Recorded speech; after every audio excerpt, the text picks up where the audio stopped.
Good evening all and welcome. Driving can often be exhausting, which brings the need for rest stops. You can certainly have a handful of creepy encounters there, as you're about to find out. Or perhaps it might just be on the open road. But for now, it's time to get comfortable.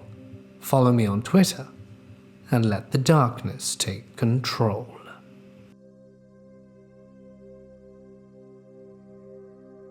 This took place around 2 years ago. I was driving to work, a 5-hour drive. It was already dark. About 3 hours of driving, I started to get tired.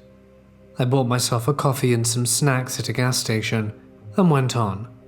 But snacks and coffee can only keep you awake for so long, and I started to feel tired again. This part of the road was nothing but thick, dark pinewood forest around me. No other cars on the road, nothing, only insects smashing into my windshield now and then on the empty road. I was extremely tired, and at one point I nearly drove off the road for nearly falling asleep. I have to sleep now. I can't wait for a gas station. I needed to stop as soon as I saw a place where I can park my car. Anything. When I'm tired, I fall asleep really fast. If I'm tired enough, I can fall asleep in the middle of a sentence when I'm talking. So it's a bit urgent for me to find a place where I can just stop. It felt like an hour, but probably no more than 5 minutes had gone by when I spot this little pocket in the road.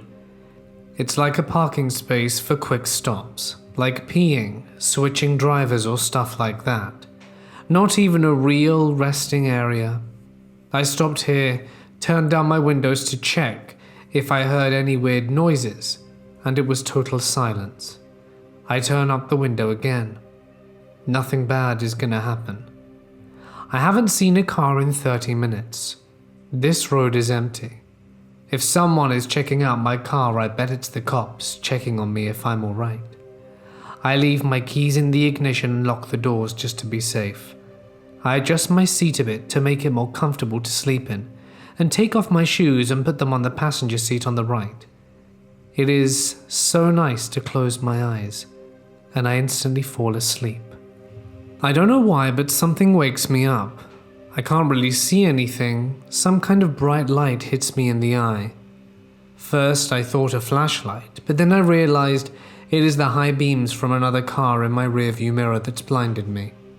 I look in my left mirror and see a dude walking up beside my car. Maybe he wants help with something. Should I make it clear to him that I'm in here? He is right beside my left back door. Should I step out and ask what he's doing? I didn't have to.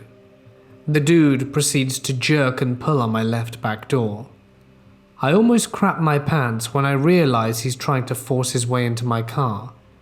My seat is adjusted for me to lay down, and I pushed it back to the max, which means I can't reach the pedals, which makes it impossible for me to drive my car. I slam the car horn and it breaks the silence with a roar, and the dude jumps up, which gives me 2 seconds to push my seat to reach the pedals.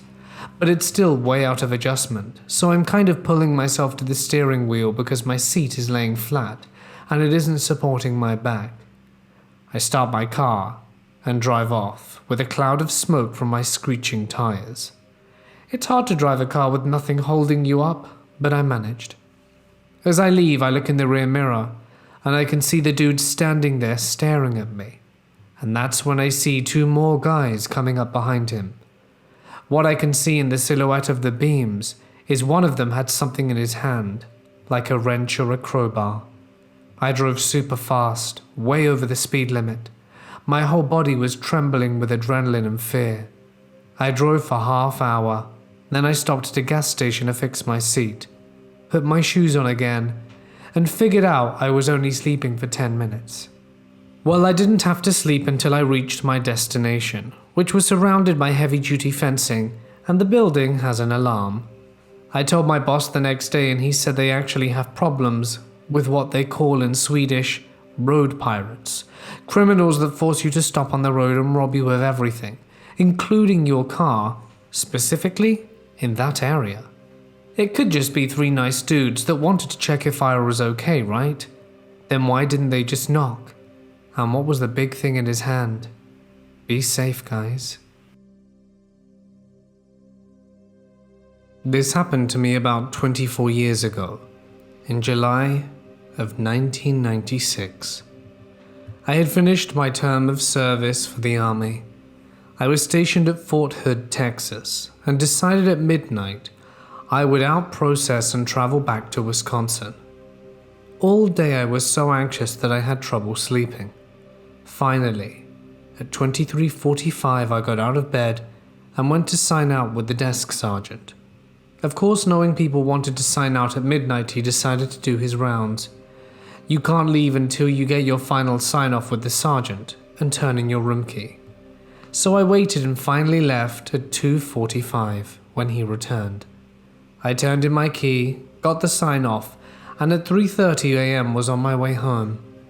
At first, I was so full of adrenaline that I felt like I could drive for days. Unfortunately, that adrenaline didn't last long, and by the time I was getting through Dallas, I was nodding off.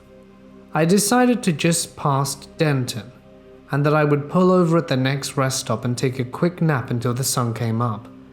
I could barely keep my eyes open when I came up to a stop. I pulled over and got out of my car to get some air and throw something away and to get a look at my surroundings.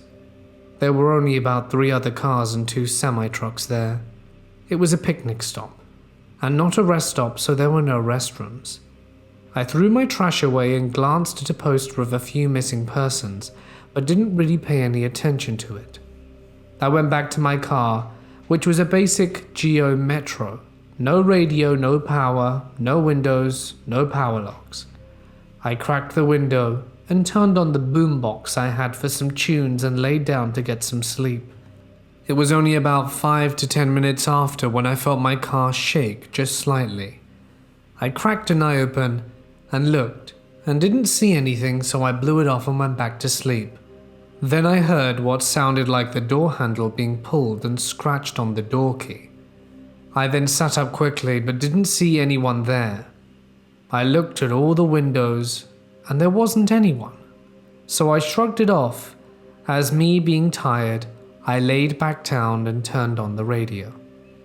Being a Texas night in July, it was hot, but I was so tired I just laid back down.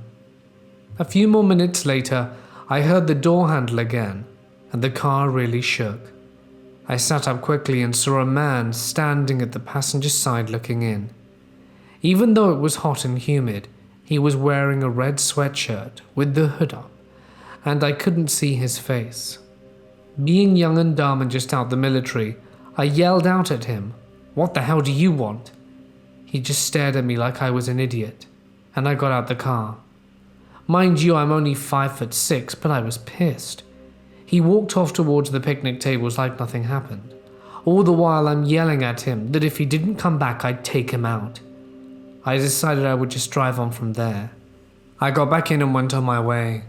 Even though I was so upset, only about 10 miles down the road I was super tired again. Luckily, about another 10 miles down I-35 there was another picnic stop. Not sure why North Texas doesn't have rest areas, but they don't. I pulled into the second picnic stop and backed into a spot just in case I needed to leave quickly. Not sure why, but there was only one other car there and no semi-trucks. I again locked the doors, cracked the windows, and turned on my boombox. I fell asleep right away, and about 30 minutes later, I hear a loud thud on my driver's side window. I jump out and look around, but no one was there. I get out the car, which was very stupid, but I had my macho military attitude going, but no one was around, so I assumed it was just my nerves from the other stop. I got back in my car, locked the doors again, and closed my eyes. This time I was too amped up to fall asleep. I laid there with my eyes closed. I felt that someone was looking at me, and I opened my eyes and saw the guy standing there again with the red sweatshirt and the hood up. I couldn't see his eyes, but what I could see was that he was smiling at me, I popped up and tried quickly to open the door and bump him. Being a cheap geo, since the doors were locked, it didn't open. He walked backwards, still staring at me, and by the time I got out, he was at least 30 feet away, facing me. It was fairly dark, but as I looked over to him, he looked really skinny. He was about 6'2", maybe 6'3", but I still felt like I could take him with my military experience. He was wearing the red hooded sweatshirt, blue jeans, and green tennis shoes. For some reason, I thought the shoes looked odd. I could see something shine every now and then as he stood there staring at me. I believe it was a machete. I quickly reached into my back seat, grabbed my baseball bat and started yelling at him to come get some. Not sure why I said that. He started walking towards me and I took a few steps towards him, not really thinking. As I got about 5 feet from my car, he was now about 15 feet from me, when a yellow van pulled up real quick and parked off to the side of my car. I finally realized what was really happening. I saw 2 guys also wearing hooded sweatshirts in the van. Before they could get out, I ran back to my car. I'd left the keys in the ignition, and since I had backed it in, I was able to cut it hard right and peel out of there. I was also so lucky, it being a manual car. I didn't stall, because the other 2 guys were out the van, and the first guy was just about at my car. I jumped back on the interstate and didn't stop until I was about 20 miles into Oklahoma. I stopped for gas and used the restroom. In the restroom, I noticed the same flyer that I barely glanced at the first picnic stop. It was basically a flyer with several missing persons on it and a warning for people not to stop for long periods of time at the rest areas. It described a possible suspect as being possibly 6 foot, wearing blue jeans, green shoes, and a red hooded sweatshirt. I completely went white. Needless to say, since it was daylight, I drove the rest of the way to Wisconsin wide awake. Not sure why, but I never reported it to the number on the flyer nor told anyone about it. But I live in North Texas and pass those 2 picnic stops every day on my way to work and think about it quite often. I wonder if they got anyone else or if they caught them. I tried looking it up, but haven't found any stories on the internet.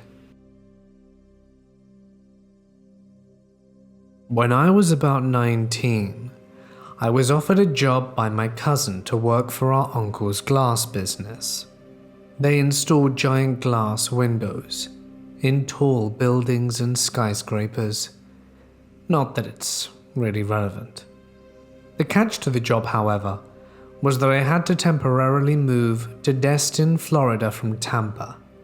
My cousin lived up in Russellville, Alabama, and I wanted to go visit the family there and leave with them together, to go back down to Destin. This was my first trip, long-distance road trip. My first trip away from my immediate family as well. Back then I was driving a puke green Mercury Sable, a car barely capable of fitting groceries to drive them back home. But in my invincible youth, I didn't really care about that. I was just so pumped to be spreading my wings and getting out into the world that the risk didn't really concern me. My mum and dad tried to get me to plan and pack better, knowing the trip could have its pitfalls. But it wasn't like the trip was going to take days, and fast food exists, so I wasn't stressing out about that. I mean, I'm not stupid. I packed for the trip, and I'm staying for a few months in Destin, but they wanted me to bring food, water, and emergency supplies. I declined because it wasn't the 1930s, as of course, there are gas stations at every exit, and I had a Razor flip phone. My thinking was that what could possibly happen on 2 busy interstates? I was like, I'm not going off to some far-off country with no cell service. Fast forward to the trip. I'm a Florida boy and I had no idea Alabama could get so cold. And I had no idea the heat was broken in my car. I'd never used it. At first, I'm thankful because by the time I reached Alabama, I was tired as hell, and I had made a lot more stops than anticipated. I still had a few hours to go, and the cold air was keeping me awake. Finally, I pull off the interstate and start heading through the smaller numbered roads. The roads didn't have conventional names like in Florida, they were numbered, which I found odd. After driving on these a bit, I started being sent down gravel roads.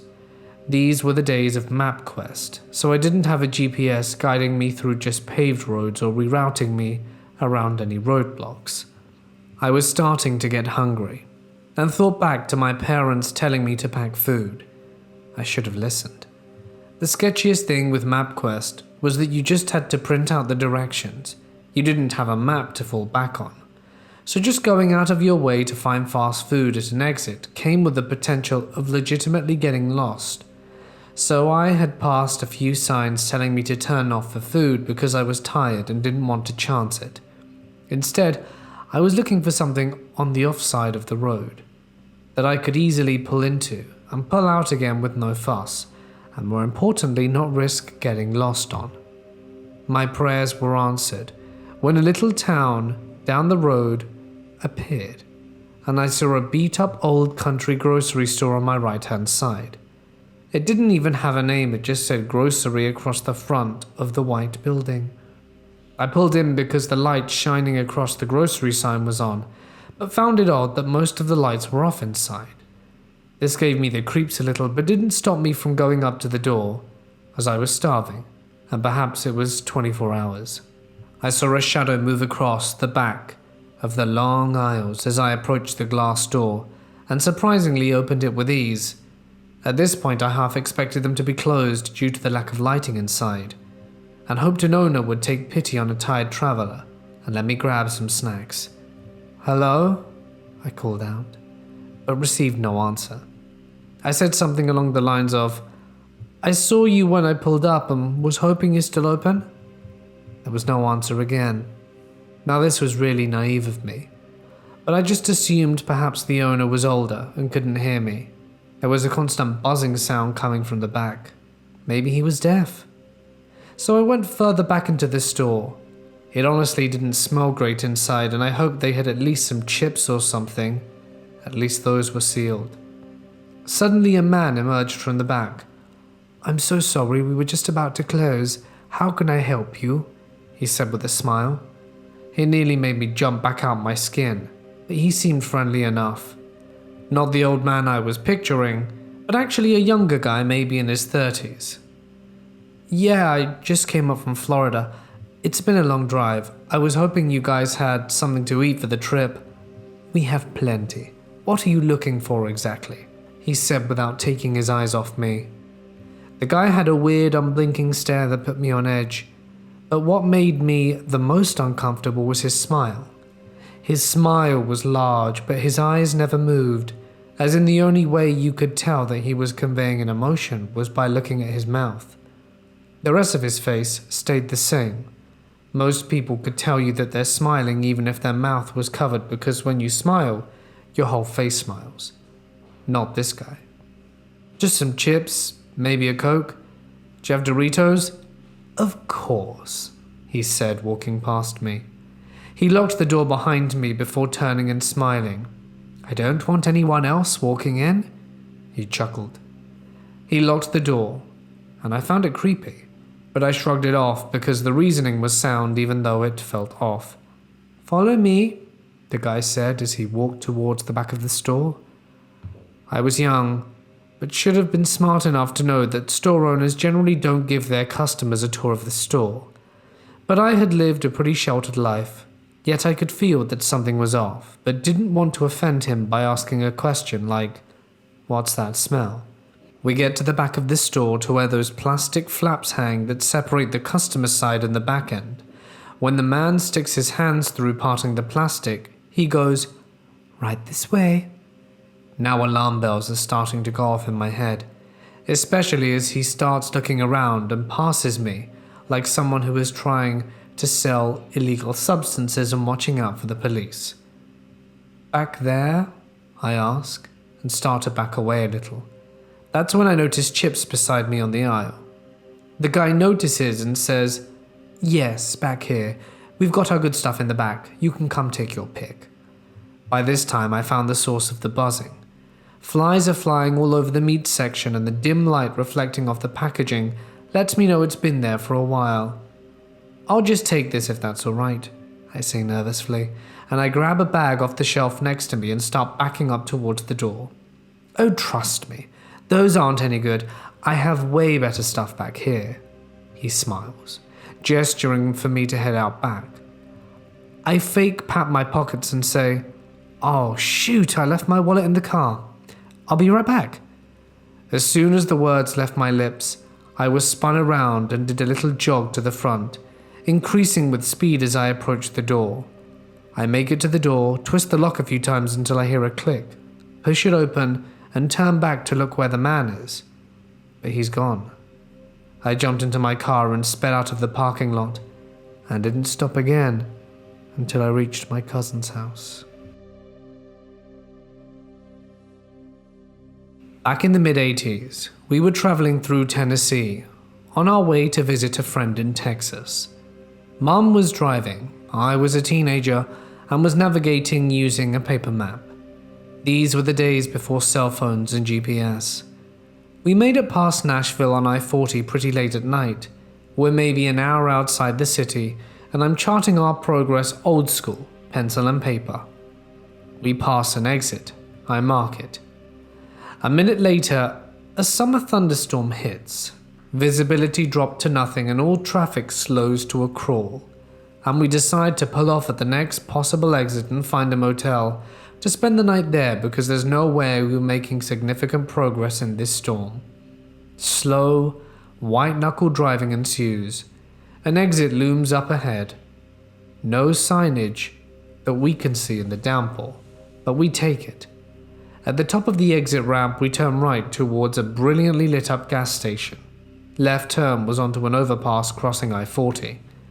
There were no lights from that side of the interstate, only dinky little roads now. To our right, gas stations which were rapidly passing. To our left, and back behind some trees, was what looked like a motel, but you couldn't make out the sign well in the rain. I drove past the gas station before we really realized that the road had just ended ahead. The gas station was the only building on the road. It went from 1.5 lane paved to 1 lane gravel road to wire track dirt and grass all over the place, maybe 20 yards. Now we were past the gas station and there was only one turnoff from this road. It was on our left. And turn around to get back to the gas station. But unfortunately the paved slope on that narrow driveway-sized turnoff led steeply down into a huge mud pit. No backing up off it. Mum put the car into low gear, turned hard and headed back for the gravel road through the mud. We almost made it out but got mired. The front passenger tire got caught in the corner of an exposed concrete storm drain, maybe 3 feet from the road. Out of car, in the rain and the mud, we walked to the gas station. The place was spotless, super bright, and had 2 young men behind the counter. What sounded like one of Elvis's songs playing on their radio inside. The attendant's first words upon seeing us were, "Did you get stuck in the mud?" And they said it super enthusiastically. Way too happy greeting, like Disneyland staff welcoming you as you walk through the park for the first time. Also, these night shift clerks were dressed in suits that looked about 30 years out of date. The place was kind of creepy. Admitted we had gotten stuck, we asked if there was a tow truck company we could call.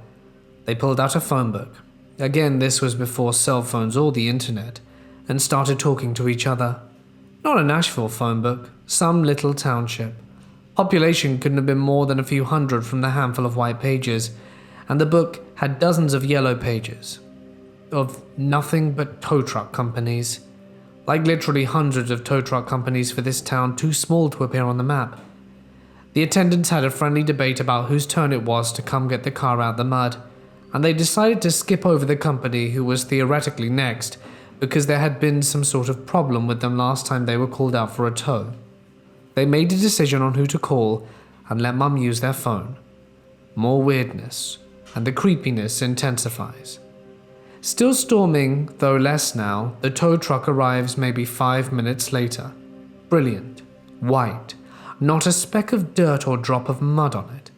I've seen vehicles in new car lots that were dirtier. 2 young men in the truck are also dressed like they stepped straight out of the 50s. Freshly polished painted leather shoes without a drop of mud on them, starched white shirts, paper hats, bow ties. We hike across the street and next door to the mud pit where our car is stuck. Tow truck guys are horrified. "They almost got you out the mud," they say to each other repeatedly. The subtext from their shock tone is clear. No one ever escapes the mud pit on their own. These people will have to take some sort of action to make sure no one gets as close as we did to escaping. They tow our truck out easy peasy. We all go back to the gas station, pay the tow truck drivers for the service, and the tow truck drivers let gas station attendants know Mum and I almost made it out of the mud on our own. The attendants are horrified and shocked by this. By now getting huge uncanny valley vibes from all 4 of the men, and not just them. The whole place is too clean, too brightly lit, and too weirdly out of date. It was a surprisingly good facsimile of a small town rest stop populated by real humans. Almost perfect, in fact. We are definitely in Creepy Town. If these guys were humans, there was something seriously off about them. If they weren't, they almost had their ordinary human act down pat. The tow truck drivers drive off. Attendants turn all friendly again and ask Mum if we're going to stay the night in the motel across the road. They're so excited that we might spend the night here and talk about how great it is. Mum and I make non-committal noises and return to the car. I tell my mum that we're not staying here tonight, and she wholeheartedly agreed. The rain was finally letting up. We drive straight back out to the interstate, did not pass go, did not even go near Creepy Town's motel parking lot. We drive down the I-40 to the very next exit, maybe 5 miles away, pull off and spend the night in some kind of ordinary motel. The rest of the trip goes well. Then several days later on the way home, Mum and I decide we really would like to see Creepy Town in the light of day. It couldn't have been that weird, could it? Heading back up, on I-40, we pass the exit where we actually did spend the night on our way down, and can see the hotel and exit number, and it matches the notes I made on the map. Then we start looking for the next exit, the exit to Creepy Town. It should be about 5 miles along with an overpass. 5 miles pass, and there's no exit and no overpass. 5 more miles later before we find the next exit off I-40. It's the one I had marked as being right before when the first storm hit. In short, Creepy Town exit does not exist. We traveled down the I-40 many times since, often remarking that, hey, that's the exit where the weird storm hit, and we went to Creepy Town, and there's the exit where we actually did spend the night. But we never found the Creepy Town exit between those 2 points ever again. Day or night, rain or shine. I think my mum and I were dropped into the twilight zone while passing through Tennessee. This was a long time ago. I was a teenager and still pretty naive to the dangers of the world. I was getting gas one night around midnight at a very empty gas station. In my mind back then, I figured no people, no problems. When I got done, I got back in my car and started messing around on my phone with the windows down. Soon a man started walking up to my car and I immediately knew I wanted nothing to do with him. But I cordially greeted him back, and he comes closer, putting his hand on the roof of my car so that he could bend down so that we were eye level. I remember he asked me if I had a boyfriend and I said yes, hoping he would give up. Instead, he asked me if my boyfriend lets me have friends. I said something along the lines of, I mean, yeah, but not the kind I think you're after. Sorry. He kept up other awkward small talk, wanting to know what kind of music I like and where I'm from.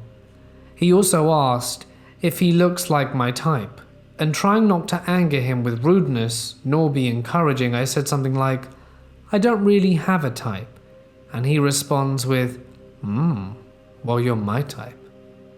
At this point I'm very uncomfortable, but my keys were in the passenger seat and I was too scared to grab them, knowing he could grab me before they even made it to the ignition. I just couldn't roll up my window because, again, no keys. I figured the best bet was to casually reach for them while talking. Maybe he wouldn't react if I wasn't getting a mad grab for them and stuffing them into the ignition like I wanted to. Our game of chicken finally came to an end when I grabbed my keys. He casually pulled his arms down and rested them on my open window, almost like he was daring me to drive off. His head was inside the car with me now, and his hand dangled threateningly around the inside door handle and the unlock button. I don't remember anything he was saying, I just remember feeling his breath on my cheek and I panicked. My car is an old Cadillac with an unholy loud horn, and I laid in on it with one hand, hoping it would draw attention and scare him, and started the car with the other. He was still a good bit inside the window when I threw it in gear and floored it, but he was definitely intact and getting to his feet when I glanced in the mirror. I never did call the cops, not sure why, but I guess I didn't want to deal with it anymore, and I figured they'd see everything on the security tape, including my license plate, and handle it themselves. Nobody ever contacted me, so I guess they either didn't care or never saw it. A creepy man? Here's to many, many more years of us never meeting again, and I hope you get slammed by 2 tons of Detroit steel to knock some sense into you. This incident happened to me over the Christmas holiday this past year, and it just occurred to me that the sheer insanity of it may make it a good story for these videos. For reference, I'm a 24-year-old female. My cousin and I decided to go up a few hours north for a nice winter cabin weekend. It went great, nothing creepy at all. On our final day, we packed up at 6 a.m. and hopped in the car to get an early start on the 5-ish hour drive we had ahead of us. It was a foggy morning, not actively snowing, but previous snowfalls had piled up quite a bit, making the drive a little risky in the dark early hours of the morning. My cousin was driving, and we're chatting and listening to podcasts, not too aware of our surroundings. We were about 20 minutes into the drive when unfortunately the car skidded off the road a little. Damn you, black ice. And we very lightly grazed a tree. We got out and looked, and by some miracle there was no damage on the car. As my cousin and I started to laugh with relief, we were just thanking our lucky stars, and I shielded my eyes because some idiot with their crazy high beams came coming up behind us. So obnoxious, my cousin laughed, and started to open her door to step back in when the blinding headlight honks and continues to keep at it as they approach us. My cousin and I look over at each other, super confused, but quickly hopped back in the car. The car begins to slow down, and we're able to see a man in the driver's seat. He finally takes off his hand from the horn and pulls up right next to my cousin's car, which is really dumb because we're off-road and it's very slippery. He rolls down his window and motions for my cousin to roll down ours. We figure it's fine because he's still inside his vehicle, and so are we. Hey there, ladies. In a rush this morning? He laughs. Not really, just trying to get home. Can we help you with something, mister? My cousin replies. Totally stone cold poker face. Oh no. I just noticed you dropped something about 2 kilometers back. It fell out of your truck. My cousin turned to look at me. Did you shut the truck when we left? Yeah, dude, obviously, I replied. And knowing the way the car is shaped, we would have definitely seen and heard an open trunk. No thanks, sir. I think you have us mixed up with someone else, my cousin said, and immediately rolled up her window. The man gave off bad vibes and began blaring his horn again and motioned for us to roll down the window. My cousin rolls it down again and sees him holding up some women's underwear and smiling. See? This look familiar? I can literally remember the exact tone to which he said that. No thanks, sir. You have a great day now. My cousin quickly rolled up her window again and floored it, quickly hopping back on the road, and thankfully the man was either taken aback or just gave up, as we didn't see him for the next hour or so. My cousin and I were both a little bit shaken up, but tried to laugh it off since we were safe and hadn't seen this car follow us or anything. About 2 hours into our trip, we got off at an exit to fill up with gas and grab some breakfast to Starbucks. My cousin and I mobile ordered, and I was going to quickly run in and grab our food and drinks. It had started snowing at this point, and while the sun had been up for a little bit, it was still foggy and gloomy, making it hard to see the surroundings. I ran in, and as I reached for our food, someone's arm reached over to mine and grabbed a napkin, and I instantly flinched back. When I looked up, I truly almost crapped myself. It was the man. Despite him never getting out of the car, he did have his lights on, and I was able to get a clear view of his face. It was him. I was sure. "Look at us, just like old friends," he smiled at me. I immediately looked down, grabbed my food, and began walking out the store. As I left, I heard him talking to the barista. "See that beauty queen? She's my beauty queen." I was almost in tears. I was so terrified. I power walked back to the car, almost tripping outside because I was so scared and not walking like a normal person, hopped in and screamed, "We need to get back on the road now. He's inside the Starbucks." My cousin started laughing, thinking I was pranking her, but she quickly realized that this was not the case, and that the man walked out a few seconds later with no drink nor food in hand, coming straight to our car waving. My cousin then quickly turned on the car. When the man reached into his pocket, I genuinely thought how he was going to pull out a weapon of some description, but it was just the underwear he had before. My cousin, thankfully, took no time in backing out of there and speeding back onto the highway. We were both freaking out at this point. Not sure how he ended up at the same stop as us despite not seeing him at all behind us. He could have taken some sort of back road we didn't know about, but it would have taken him much longer to get there, unless he was tailing behind us. I don't know. We quickly tried to find an alternate route on our map app, and thankfully there was one that made us go through some local roads which we hoped might help. Of course, with our luck, as we were going through a smaller town, I felt the car gradually getting lower on my side. We pulled over at a well-lit gas station and realized we were losing air in one of our tires. We were both too scared to get up, but figured if we went out together it might be less scary. So we did. We ended up filling the tire with some air and it seemed to be okay. We got back on the road and everything seemed fine until 10 minutes later, when the car seemed to appear out of nowhere. His car. My cousin and I looked at each other, having no idea what to do. Our suspicions were confirmed when he blared his horn again, right next to us, then quickly swerved off the road to try to get right next to us. This time he was on my side. He had the window rolled down, screaming. At this point, we stopped caring and called my brother-in-law, who's a cop. I know I should have called the police directly, and it was a stupid move, but in that moment I was just trying to justify this not being that serious. My brother-in-law told us to drive directly to the nearest police station and to call them right away so they will be alert.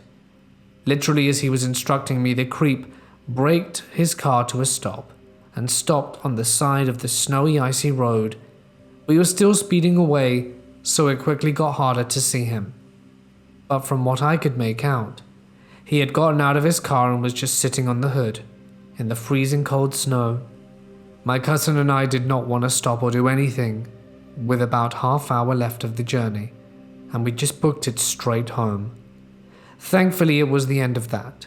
I know we made a lot of mistakes that could have potentially had horrible consequences for us, but I'm super happy we made it out alive and unharmed. I still don't know how he caught up to us, seemingly by magic, and why he just sat there at the end, but I don't even want to find out at this point. This happened to me over 10 years ago, and it was the creepiest thing that ever happened to me. I was at a concert of my co-worker at the time. It wasn't really good, and at a church in a small town 40 minutes away from where I lived. When I was over, I found out that I missed my last bus back, and asked my co-worker if I could sleep at his place, but he rejected. So I did what I always do in this situation. I walked. It was the time before smartphones, so the only way for me to find the right path was by reading the street signs and hoping for the best. I admit that I cried the entire time that I was walking. It was 2 a.m. when we arrived at the next train station. I thought that I could take a ride down with a cab, but there were no cabs. I didn't know what to do, so I waited at a place where cabs should be and smoked a cigarette. Should I walk home anyway? It was another hour or so by foot, if not more. Or should I wait for a cab, or the first train in the morning? I didn't know what to do. Then a car showed up and stopped in front of me. The man inside rolled down the passenger window and spoke. "Can you give me fire, please?" he said. I wasn't comfortable at all going over to him, but I did it. I gave him my lighter and quickly turned around and stood at the same place as before. He didn't drive away and asked where I had to go. I said in which town I lived, and he invited me to get in the car. He said it's on his way and that he could take me home. I don't know why I got in the car. I didn't want to, but I was tired. The ride itself wasn't all that bad. We had small talk and he drove the usual route I knew. He wasn't creepy while driving, and I thought maybe he was genuinely just a nice guy trying to help me out. I guided him to my house, however he didn't stop in front of it. He drove a bit further away, and I thanked him and gave him my lighter as a gift.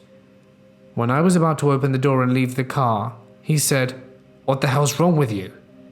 I was surprised by this sudden mood change. What? I don't remember exactly what he said, but it was something along the lines of, "That's not how you thank someone who drove you home in the middle of the night. I expect you to do me another favor in return." Something like that. I kind of understood what he implied. Well, I'm not a hooker. I chuckled a little bit and thanked him, gave him the lighter and got out the car. I walked towards my home when I heard him open and close the door of his car, then the sound of him running towards me. I looked over my shoulder and saw him approaching. I shrieked like a mouse and began to run.